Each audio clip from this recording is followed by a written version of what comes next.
Zoom. Okay, bese la kwi-actual cost per kilometer.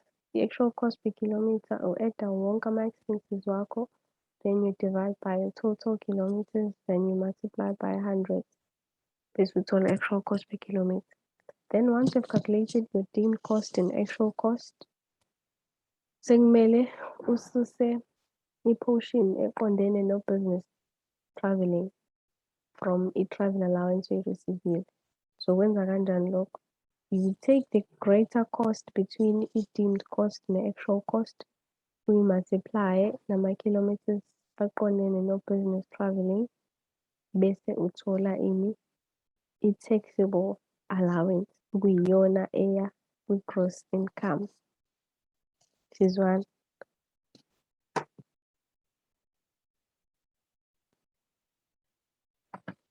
Okay. Futhi from here uzobe usuthi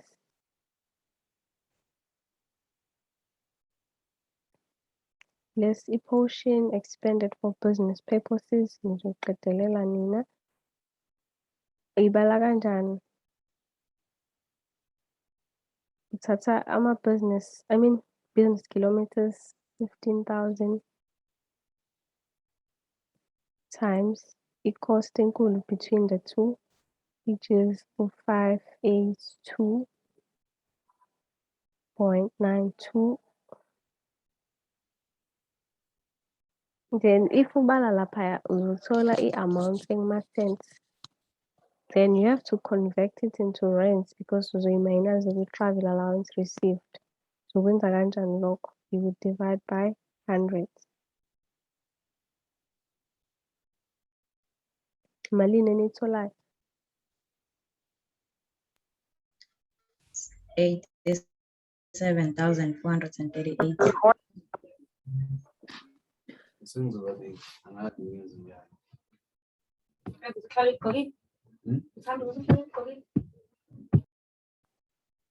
Malini uphindela? 87,438. 87,000. 438. Kuyabonga. So this amount is subtracted with travel allowance received.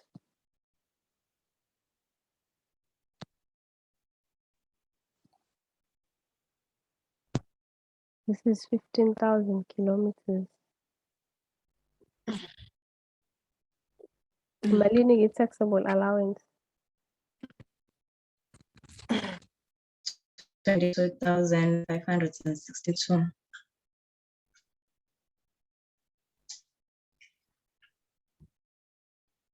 Uphindela? 22,562. So iyona amount ke le engena ku-gross income.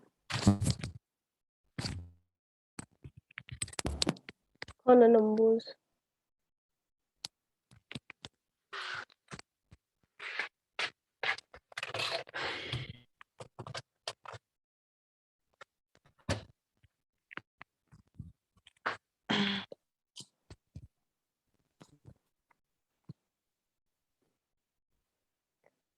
Khona nombuzo guys?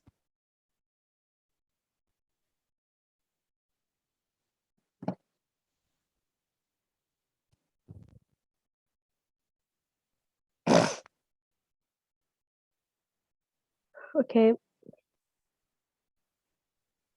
Another fringe benefit akayitholile, it's an acquisition of an asset. It's a price less than its actual value.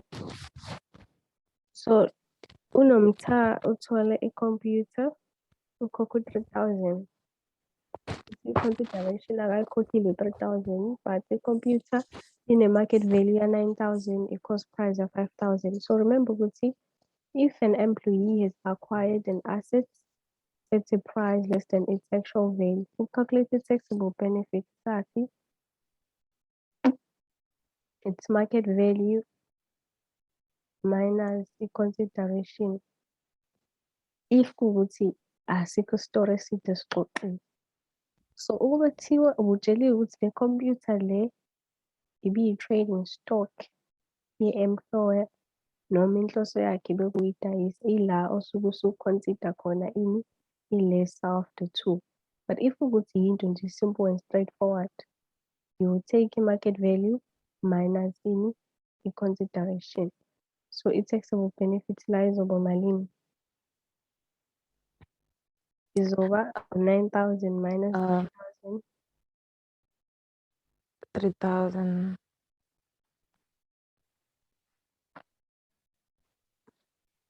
I think this is simple and straightforward. Osinikeza u-6,000. 6,000 iwona ozofaka kwi-gross income.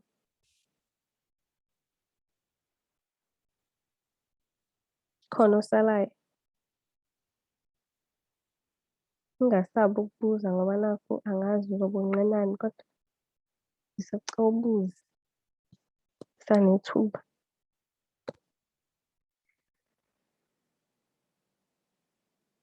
Ngidlulele phambili. Okay, so la this is interest on debt. So kule fringe benefit, employer umboleka loan ka-150,000 ngo-2019 at an interest rate of 5%. The official interest rate was 8%, then you're given the outstanding balances. So if uphuma iquestion kanje ukuthi i-loan wayithole nini, angeke uzukuconsider, but uzobuka ukuthi malini i-loan wayitholile, imalini interest rate akathiwa uzoyikhokha, malini interest rate okumele ngabe uyikhokha. So the official interest rate, remember ukuthi kuma-fringe benefits, wasengithi fringe benefits ngoba bekuthiwa uhambe waye ebhenki wayofuna lo 150,000 bezokhokha 8%. But ngoba the loan le uyithole kwi-employer ukhokha u-5% ngoba uyi-employee, kusho ukuthi kahle kahle i-benefits yakhe u-3%. Siyabona guys? But now uzobala kanjani-ke because thina siku-2021 kuya ku-2022. Uzothi okay, kuthiwe outstanding balance ngo-March 2021 ubani? U-90,000. Then outstanding balance ngoJanuwari ubani? U-50,000. Mabethi outstanding balance bakutshela ukuthi le enye portion uyikhokhile kwasala le. Okusho ukuthi ngo-March, sesivula ngo-March 2021, ebese ukhokhile uba 150 minus 9. How much bese ikhokhile?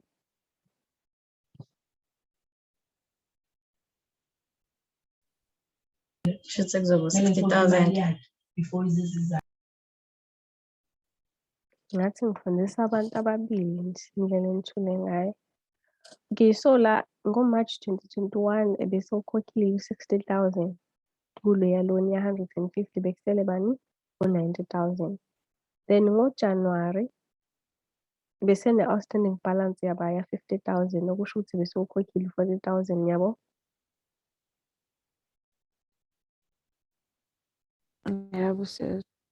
Okay, so uzobala kanjani? Uzoqala ubala usebenzisa i-official interest rate, but leyo ithanda ukuthi ibe difficult. I mean, waste isikhathi actually. Okay, siqale ngendlela yokuqala elula. So uzothini? Sukela ngo-March kuya before uJanuary. How many months? Shuthi u-March to December, inyanga engaka? 10 months. It's 10 months. Shuthi u-10 over 12. Then from January to February ubani? With 2 months. 2 months. Okay.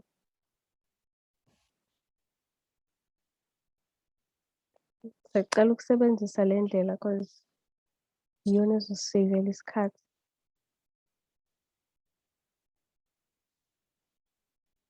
Then i-amount ozoyithola la nozoyithola la uzobe usuyi-add, then that's how you calculate your taxable benefits.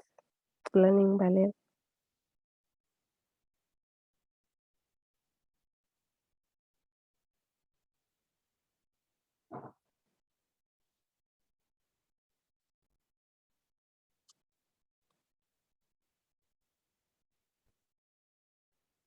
Khona ongibalelayo kodwa noma ngiyibalele.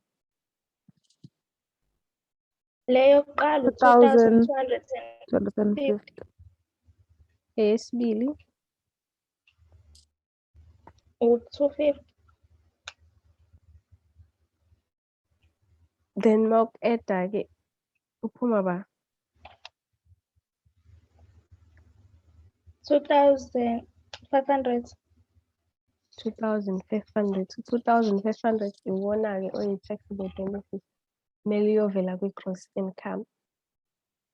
Indlela okuyiyona elula la. Ufike ubheke ukuthi okay, ngo-March outstanding balance was u-90,000. Then sukela ku-March kuya before i-outstanding balance ibu-50,000. How many months? So from March to December, it's 10 months. Then from January to the end of the year of assessment, it's 2 months, and the outstanding balance is 50,000. Truth is 2/12. Why is multiplying with 3%? I-benefit akayitholile la yubani, i-interest rate yaba ewu-3%, which is the difference between the official interest rate nani ne-interest rate okuyiyona ayikhokhile. Truth, this is consideration, and this is the cash equivalent of the benefits. This is the simplest way. Omunye umuntu bengafika athini 90,000 times 8% times 10/12. Bese phinde ethi 90,000 times 5% times 10/12. Bese kuthi imali ayithole lapho ayimayinaze u-2,250.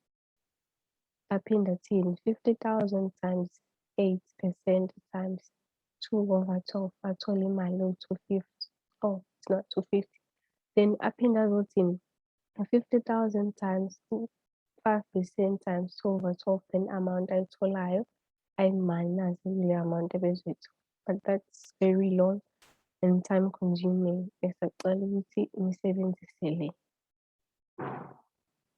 Sahambisana.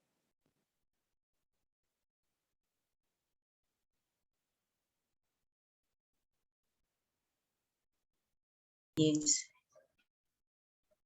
Okay. Ama-medical test credit ngitheni wabala u-section B nawuthola noma bekunini kulaba abafike kuma-medical tax credits for uNomsa.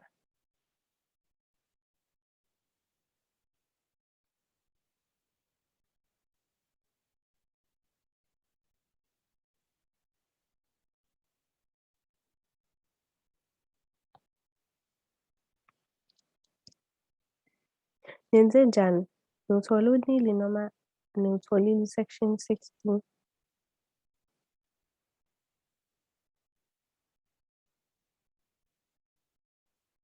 Ngithule ngoba ningangizwa noma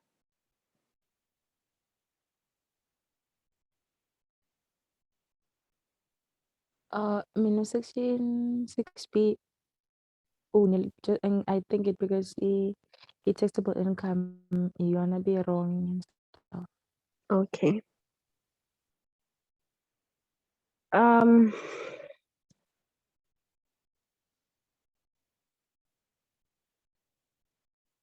Sekuyisikhathi sokuthi senze u-required wethu. I prefer ukusenda i-solution, guys, so that singeke si-end up sifunda 3 hours. So kwi-gross income kaNomsa, into yokuqala ozoyenza isalary angithi. Akukho la kuthiwa khona akasebenzanga unyaka wonke, so isalary yakhe izoba u-5,000 times 12 months ubani ubu-60,000. Then i-annual bonus izongena yonke njengoba kunjalo kwi-gross income. Local interest yakhe, interest from SA Bank 2,500. Okay. So i-interest yakhe from SA Bank u-2,500 andile kuba i-1,000. Remember ngikhulume ngama-passive income ngasho ngathi for abantu aba-married in terms of property, we only tax u-50% we-interest, dividends and rentals abazowa-receive. So kwi-local interest tshela kwathiwa Nomsa ubani 2,500 andile u-1,000. So wenzenjani uthi 2,500 plus u-1,000 then you divide by 2 uthole u-1,750. If usala cela ungumisi, local interest uthatha yanomtha hlanganisa ne-andile then you divide by 2. Interest, okay, Valentine.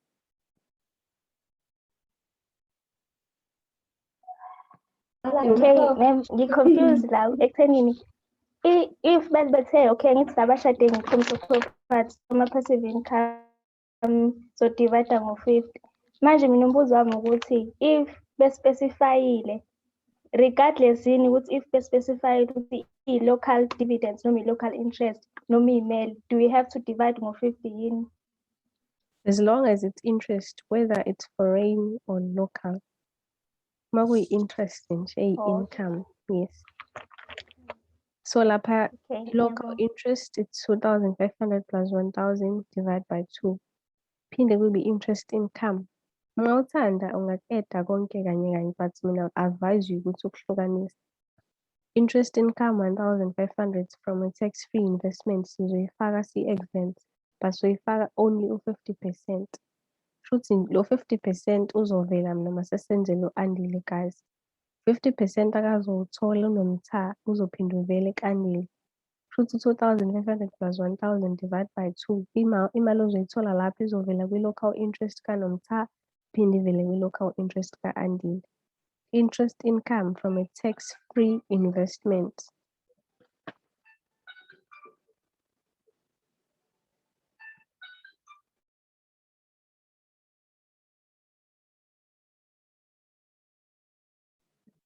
From a tax-free investment. So wenzenjani? Sizothi 1,000 divided by 2. Then uyifake kwi-gross income uphinde uyi-exempt only u-half ka-1.5. Sahambisana? Yes. Then kube foreign interest, interest from Zimbabwe. It's a foreign interest ya-andile angithi nawo u-6,000. Nansi enye i-foreign interest kanomtha u-3,000. I-foreign interest it is not exempt. Uyayifaka nje kwi-gross income bese ungabe usa-exempt. So sinama-foreign interest awu-2.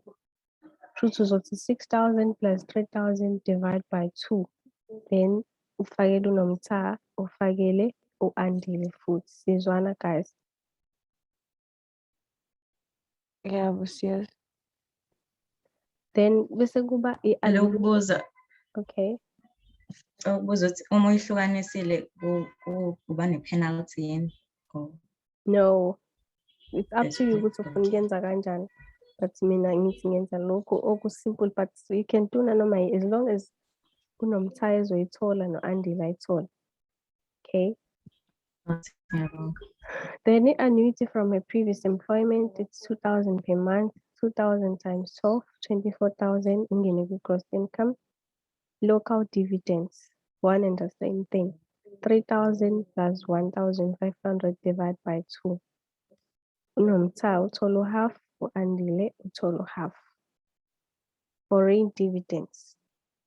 Remember to dividends, whether it's local or foreign, uzodivide ngo-2. Oyedwa uthola half, omunye uthola half. So ama-foreign dividends kanomtha u-20,000 akushiwo ngolutho ngawo. Shuthi sizo-exempta only u-25 over 45. U-andile uno-15,000 wama-foreign dividends angithi. Ngenxa yokuthi kulo 15,000 unomtha kumele athole 50% wakhe.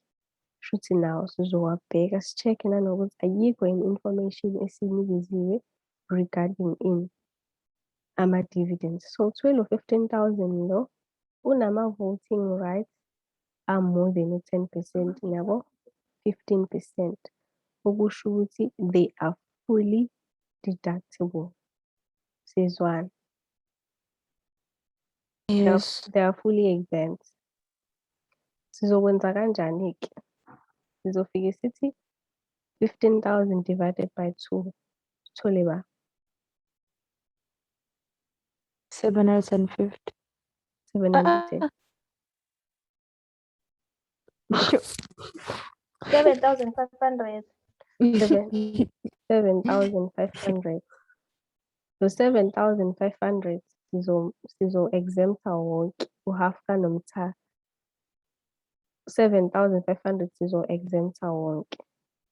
Then lawa u-10,000 la engithi u-10 no-7,500 7,500 yabo. U-7,500 kaNomtha sizo-exempta wonke ngoba qhamuka kuma-dividends a-fully exempt aqondene nobani?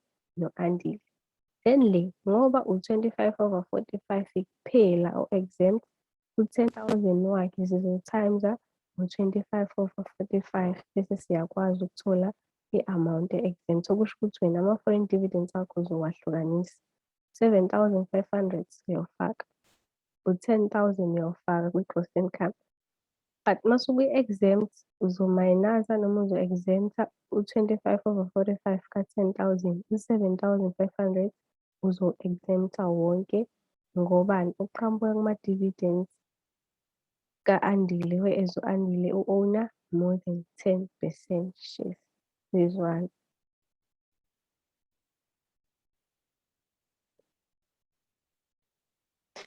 Ngicela ungiphindele i-foreign dividends kaNomtha ngoba bengingazwa kahle. Okay. Kuma-foreign dividends ayangena kwi-gross income, but mayingena kwi-gross income mase siwa-exempta sibheke ukuthi umuntu unama-voting rights angakanani. If ama-voting rights akhe more than u-10%, ama-dividends wakhe they are fully exempt.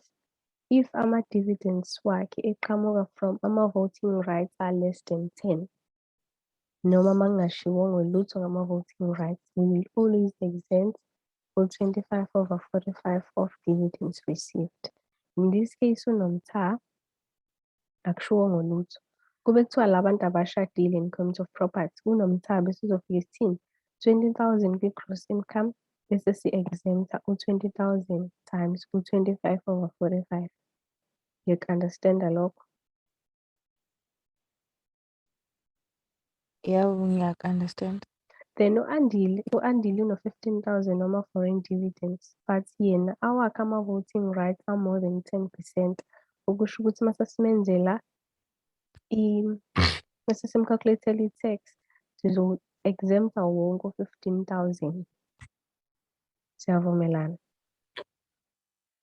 Yebo. But now bashade in commons of property. U-Andile kumele athole u-10,000 la, uNomtha kumele athole u-7,500 la. You understand?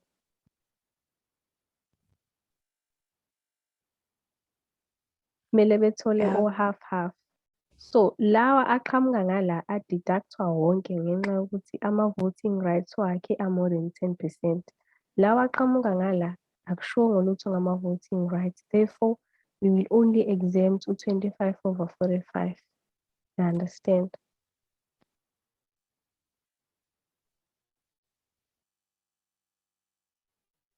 Okusho ukuthi kwi-gross income yaNomtha uzofika ufake u-10,000, which is u-50% Yebo, ngiyabona. ka-20,000.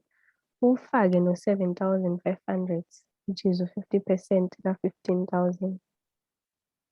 Then kwi-exempt income, kuma-dividends akhe uzo-exempta u-25/45, awu-10,000 angithi awakhe.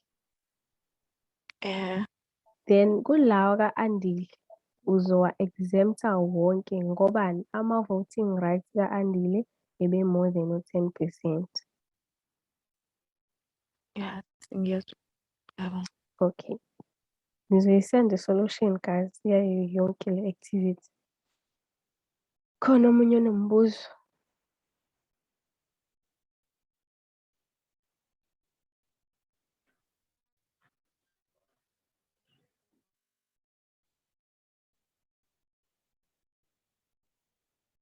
Khona osanenkinga no-calculator ama-medical tax credit?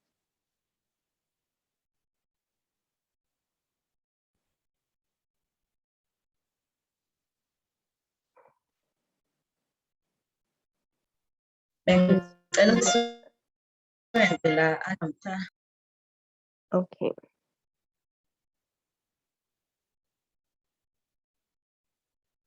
i-taxable income engenda ngiyithola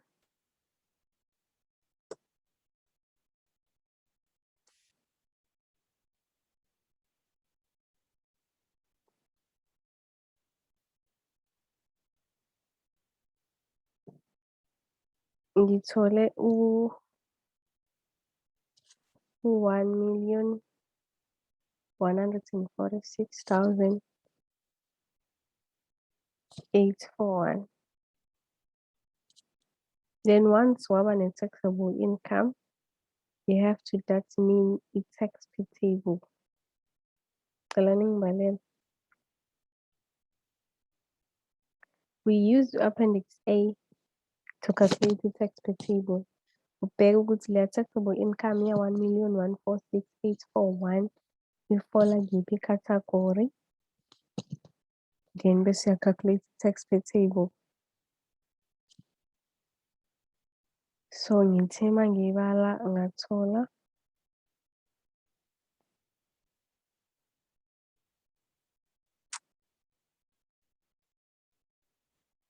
it's 218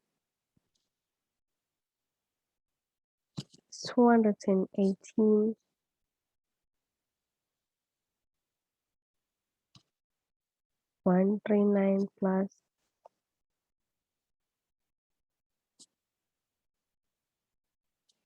plus 41%. Niyibona lento engikhuluma ngayo? Appendix A.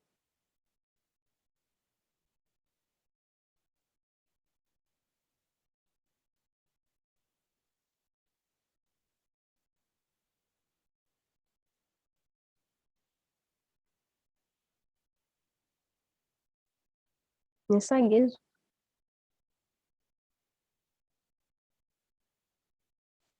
Xolile.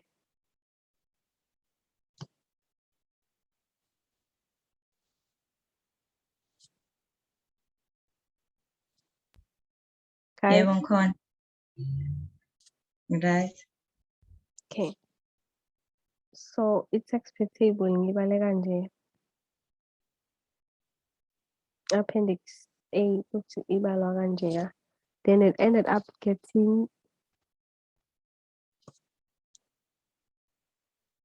382,976.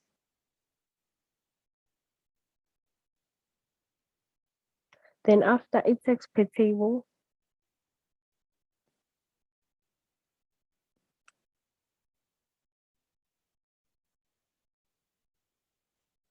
then after i-tax payable, you subtract ama-annual rebate.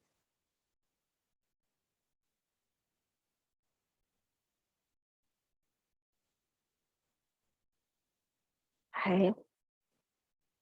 Imalini annual rebate yakhe? Sekuthiwa nang-assist ngabe kade 14. siqedile. 14,958. 14,000. 14,000.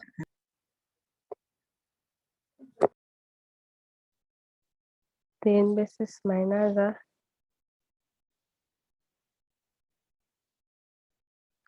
ama-medical tax credit. Remember we have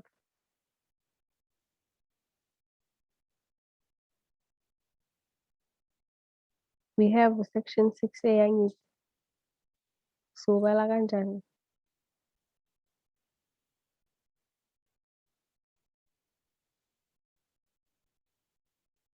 Kuzoba u-638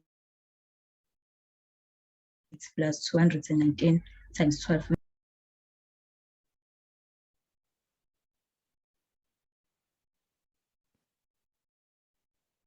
Cela ngipha the total amount for section 6A.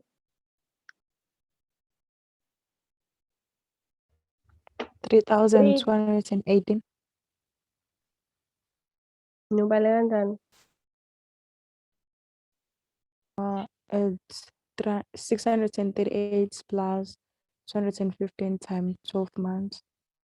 So into yokuqala oyibhekayo uma ucalculate section 6A with medical aid coverage abantu abangaki. So i-medical aid yakhe ikavarisha abantu abawu-3, indodana, uye, umyeni wakhe. So khona encwadini. So if abantu bebathathu, it's 638 plus 215 times 12 months. Nithole malini? Wayengaphumule ngibalile pho. 1036. It should be 10,236. Yes. Angithi. Yes. If ubala section 6A ubheka ukuthi i-medical aid ikavarisha abantu abangaki. In this case, kushiwo kuthiwa Nomthanda's medical aid covers her son, herself, and her husband. It's for 3 people.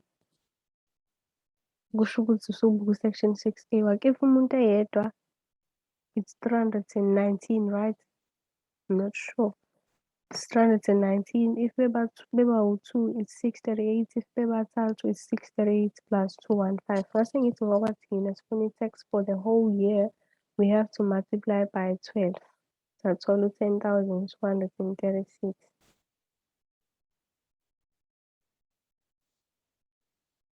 This one Yes.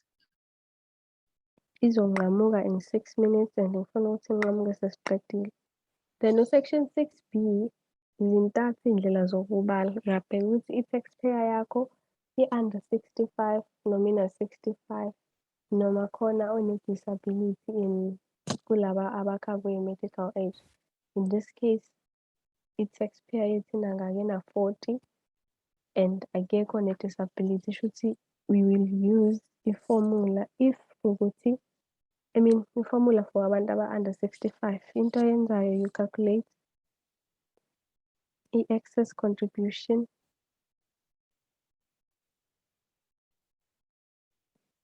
and remember ukuthi ngathi excess contribution takes into account ama-contributions enziwe i-employer ne-employee of which u-25,000.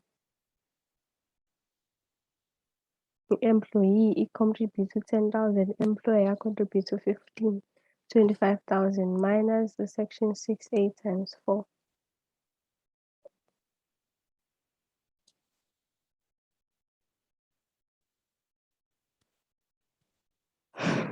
Then i-difference ethola lapho is negative. Angithi?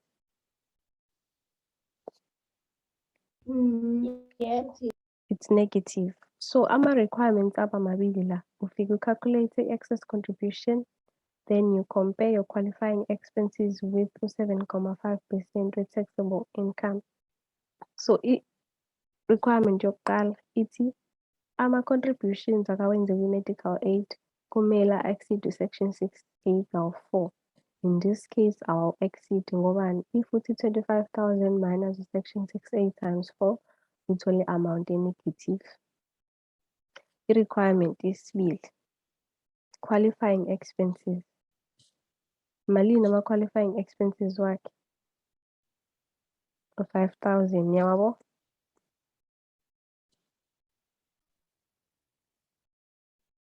Then you calculate 7.5%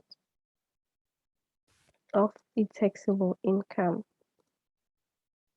Nansi taxable income 1,146,841. 7.5% wakhona imalini?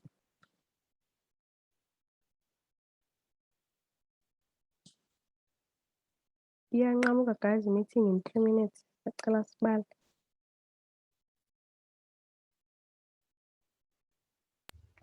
Yeah. 86,013,075. Okay. So already ama-qualifying expenses wakhe awawu-exceed to 86,013 yabo? Kusho ukuthi lo muntu lo u-section Yes. 6B wakhe uzoba unile. Uba no-section 6B if ama-contributions akawenzi kwi-medical aid e-exceed u-section 6A times 4. No, again, if ama-qualifying expenses wakhe exceeda u-7.5% we-taxable income. So in this case, i-contribution akayenzile u-25,000, 6 times 4, ngazi ukuthi malini but awawu-exceed. Qualifying expenses 5,000, nawo awu-exceed u-7.5% we-taxable income. Therefore, lo muntu lo akeze ukuba nawo u-Section 6B. Kube kuthiwa ebewu-exceed-a hlampe uthole i-amount e-positive la, nama-qualifying expenses wakhe a-exceed-a lo 86,013. Bese sokwenzenjani? Bese sithi excess contribution, i-difference ozoyithola la, plus ama-qualifying expenses minus u-86,013 times u-25%. Bese uthola u-Section 6B wakho. In this case, uzoba u-nil.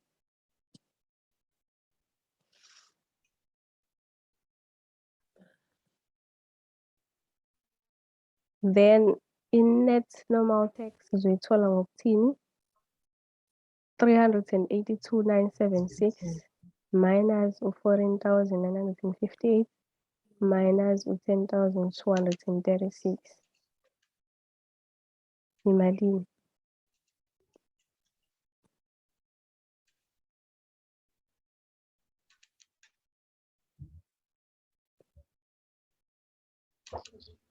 $357,782. So iyona net normal tax yanomthake leya. No, Andile na you do the same thing. Okwakhe kusimple. Calculator, uzofaka i-gross income, minus ama-exempt incomes, uthole taxable income, calculate i-tax per table, or minus ama-annual rebate. Yena akanayo information that is related to medical aid, so akezukuba nama-medical tax credit. Then uthole i-net normal tax. Nizoyithola-ke i-solution yale activity. Due to isikhathi, if ukuthi suyitholile i-solution and you still have questions, you're allowed to text me aside angibuze.